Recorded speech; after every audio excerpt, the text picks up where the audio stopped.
భద్రం be careful brother, బట్టతలకు విగ్గే better. పూర్తి వివరాలకు చదవండి రేపటి సాక్షి దినపత్రిక. వైఎస్ఆర్సీపీ రాజ్యసభ సభ్యులు పార్టీ మారుతారనే వార్తలు కొన్ని మీడియా సంస్థల్లో వస్తున్నాయి. దీని మీద స్పందించేందుకు మనతో వైఎస్ఆర్సీపీ రాజ్యసభ సభ్యులు, వైఎస్ఆర్సీపీ సీనియర్ నాయకులు గొల్ల బాబురావు గారు ఉన్నారు. సార్ చెప్పండి సార్, ఇటీవల కాలంలో పత్రికల్లో వార్తలు వస్తున్నాయి, మీరు కూడా చూసి అందులో ఎంతవరకు వాస్తవం ఉందనుకుంటున్నారు? ముఖ్యంగా ఈ మధ్యకాలంలో ఎందుకో మరి నాకైతే అర్థం కావటం లేదు, కానీ విపరీతంగా టీవీల్లో, పేపర్లో, సోషల్ మీడియాలో, అలాగే మౌత్ పబ్లిసిటీలో గొల్ల బాబురావు కూడా పార్టీ మారుతున్నట్టు అనేక మంది వదంతులు క్రియేట్ చేయటం నాకు చాలా ఆశ్చర్యంగాను బాధాకరంగాను కూడా ఉంది. ఒక్కసారి నా యొక్క జీవితం అంటే చిన్నప్పటి నుంచి కానీ నేను కూడా ఒక రాష్ట్ర అధికారిగా, జిల్లాధికారిగా పనిచేశాను. అప్పుడు కానీ లేకపోతే ఎమ్మెల్యేగా 3 సార్లు మా పాయకరావుపేట ప్రజలు నన్ను గెలిపించినప్పుడు కానీ, లేకపోతే ఇప్పుడు రాజ్యసభ సభ్యుడని కానీ ఎక్కడైనా నేను పార్టీకి కానీ ప్రజలకు కానీ ఎక్కడైనా చిన్న తప్పు చేస్తున్నట్టు కానీ ఎవరైనా చూపిస్తే నేను ఏ శిక్ష వేసినా అనుభవించడానికి సిద్ధంగా ఉన్నాను. మరి ఎందుకనో కేవలం మా యొక్క అణగారిన వర్గాలను చూసా, లేకపోతే నా యొక్క అనేక కబ్జాలు, లేకపోతే అనేక రకరకాల చెడు పనులు చేసిన వాళ్ళకు కూడా ఈ రకమైనటువంటి వదంతులు క్రియేట్ చేయరు.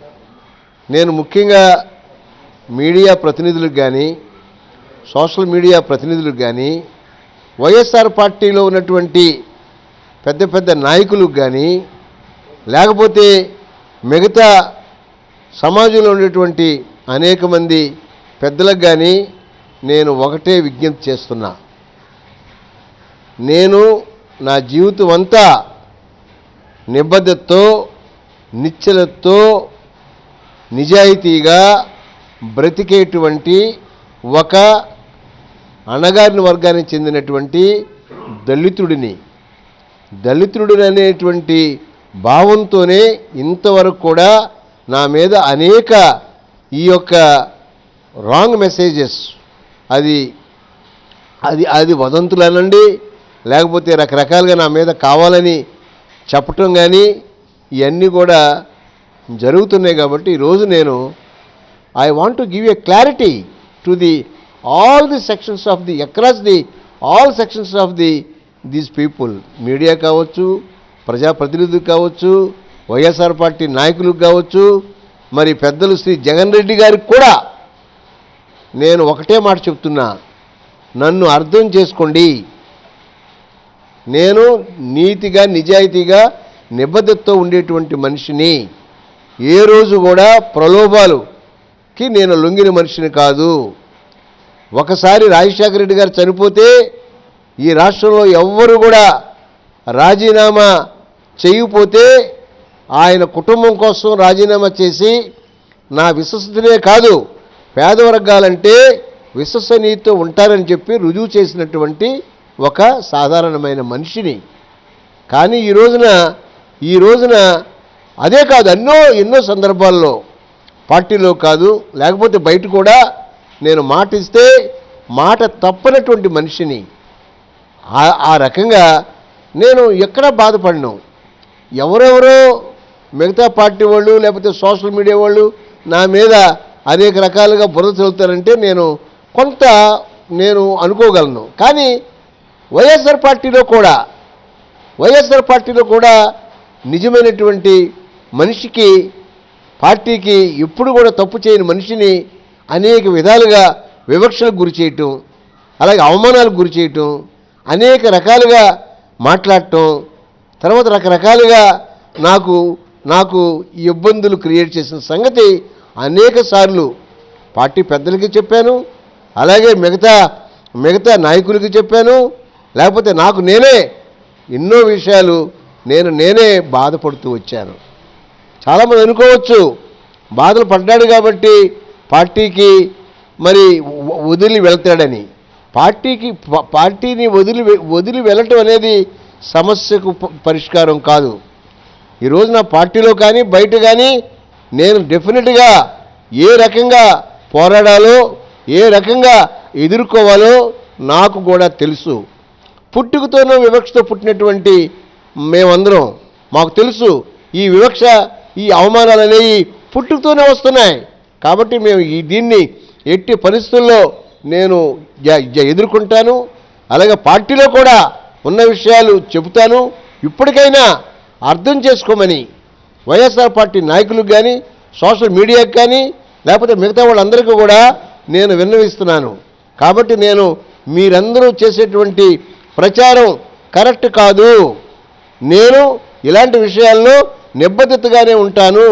అలాగే నేను తప్పనిసరిగా పార్టీ నాయకుడికి నిబద్ధతోనే ఉంటానని చెప్పి మీ ద్వారా ప్రజలకు పార్టీ పెద్దలకు శ్రీ మాజీ ముఖ్యమంత్రి శ్రీ జగన్ గారికి అందరికీ కూడా ఈ యొక్క మెసేజ్ ఇవ్వాలని నేనైతే ఈరోజు నిర్ణయించుకున్నాను. సార్, ఇప్పుడు మీరు పార్టీ మారుతారని ప్రచారం చేస్తున్న వారికి మీరేం సమాధానం చెప్తారు?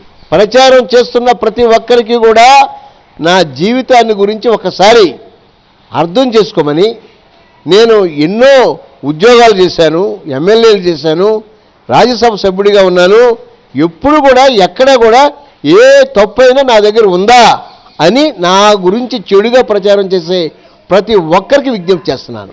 సార్, మీకు రాజశేఖర రెడ్డి గారి కుటుంబానికి ఎటువంటి అనుభవం ఉంది? ఎక్కడ ఈ కుటుంబంతో మీరు ఎలా కలిశారు మీరు? ఇప్పుడు మీరు అడిగిన ప్రశ్న చాలా మంచి ప్రశ్న. రాజశేఖర రెడ్డి గారి కుటుంబానికి నాకు నిజంగా చాలా అనుబంధం ఉంది. నేను ఎక్కడో హైదరాబాదులో ఎడిషనల్ కమిషనర్గా పనిచేస్తున్నటువంటి నాలాంటి ఒక సాధారణమైన వ్యక్తిని ఆ రోజు రాజశేఖర రెడ్డి గారికి సెక్రటరీగా పనిచేస్తున్న డాక్టర్ పి సుబ్రహ్మణ్యం మా సోదరుడు, మా రూమ్మేటు, నాకు ఎంతో ప్రేమించేటువంటి అధికారి. ఆయన ద్వారా రాజశేఖర రెడ్డి గారు నన్ను ఎమ్మెల్యేగా గెలిపించినందుకు నేను నిజంగా వారి కుటుంబానికి ఆ రోజు నుంచే నేను ఎంతో విశ్వసనీయుడిగా ఉన్నాను. ఆయన చనిపోతే ఎవరు రాజీనామా చేయకపోతే నేను ఈ రాష్ట్రంలో నా యొక్క రాజీనామా చేసి వారి కుటుంబానికి విశ్వసనీయత నేను ఇచ్చాను. దాన్ని కాపాడుకోవాల్సిన బాధ్యత పార్టీ పెద్దలకు ఉంది, లేకపోతే మిగతా వాళ్ళకు ఉంది. వాళ్ళు లేకపోతే నేనేం చేయలేను. సార్, ఇప్పుడు ఈ రాజ్యసభ సభ్యుల్లో కూడా ఎక్కువ బడుగు బలహీన వర్గాలు అంటే మీలాంటి వారికి ఎక్కువ అవకాశం కల్పించారు జగన్ గారు.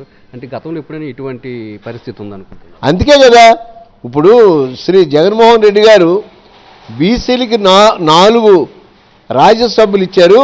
ఈసారి ఎలక్షన్స్ ముందు ఒక దళితుడికి మంచివాడికి వాళ్ళ ఉద్దేశంతో నన్ను సెలెక్ట్ చేశారు. నేను అందుకే in the floor of Rajya Sabha నేను చెప్పాను, మాజీ ముఖ్యమంత్రి గారు మా దళితుల్లో నన్ను పంపించినందుకు నా తరఫున మా దళిత సమాజం తరఫున గౌరవ మాజీ ముఖ్యమంత్రి గారికి ప్రత్యేకమైనటువంటి అభినందనలు కూడా తెలియజేశాను. తప్పనిసరిగా నేను ఆ విషయంలో వెనకాడను. తప్పనిసరి విశ్వాసంతో ఉంటాం, అలాగే విశ్వసనీయతతో ఉంటాం. కాబట్టి అర్థం చేసుకోమని మమ్మల్ని కూడా మాకు ఇవ్వాల్సినటువంటి గౌరవం కూడా ఇవ్వమని మీ ద్వారా నేను తెలియజేస్తున్నాను. సార్, ఇక పార్లమెంట్ విషయానికి వచ్చేటప్పటికి రాష్ట్ర సమస్యల మీద ఎటువంటి పోరాటం చేయబోతున్నారు? నేను వచ్చే రోజుల్లో రాష్ట్ర సమస్యల మీదే కాదు, దేశంలో జరుగుతున్నటువంటి మా అణగారిన వర్గాల మీద జరుగుతున్నటువంటి ఎన్నో సమస్యలు ఉన్నాయి. ఆ సమస్యలు రాష్ట్ర సమస్యల మీద కూడా తప్పనిసరిగా పోరాటం చేస్తా. తప్పనిసరి అవసరమైతే నేను ఈ సందర్భంగా ఒక విషయం కూడా చెప్తున్నాను. గౌరవ ముఖ్యమంత్రి శ్రీ చంద్రబాబు గారికి వారు చక్కటి స్వీట్ 6 అని మంచి పథకాలను ఇచ్చారు. పథకాలని వారు అమలు చేయాలని నేను చూస్తున్నాను. వారు అమలు చేయలేని పరిస్థితుల్లో వచ్చేటువంటి కాలంలో తప్పనిసరిగా నేనే దాని మీద పోరాటానికి సిద్ధమవుతాను. జిల్లాలు తిరుగుతాను, తప్పనిసరిగా పేద ప్రజలందరినీ కూడా ఏ రకంగా సంఘటితం చేయాలో చేయటానికి నేను ప్రయత్నం చేస్తాను. తాను పార్టీ మారుతున్నట్లు వస్తున్న వార్తలన్నీ కూడా అవాస్తవమని, అటువంటి వార్తలన్నింటినీ కూడా తాను ఖండిస్తున్నానని ఎంపీ గొల్లబాబురావు చెప్తున్నారు. అలాగే తనకు మొదటి నుంచి కూడా వైఎస్ కుటుంబంతో అత్యంత సత్సంబంధాలు ఉన్నాయని, తనకు ఎమ్మెల్యే పదవి ఇచ్చింది కూడా వైఎస్ఏనని, ఆయన చనిపోయిన సమయంలో ఆయన కోసం ఎమ్మెల్యే పదవికి రాజీనామా చేసిన వారిలో కూడా నేను ఒకరినని, అటువంటి కుటుంబాన్ని కానీ లేదంటే అటువంటి పార్టీని కానీ ఎందుకు వీడతానని చెప్తున్నారు. అంతేకాకుండా రాష్ట్ర సమస్యలు ఏవైతే ఉన్నాయో వాటన్నింటి మీద కూడా పార్లమెంటు వేదికగా పోరాటం చేస్తామని చెప్తున్నారు. కెమెరామెన్ శంకర్తో నాయుడు, విశాఖపట్నం నుంచి.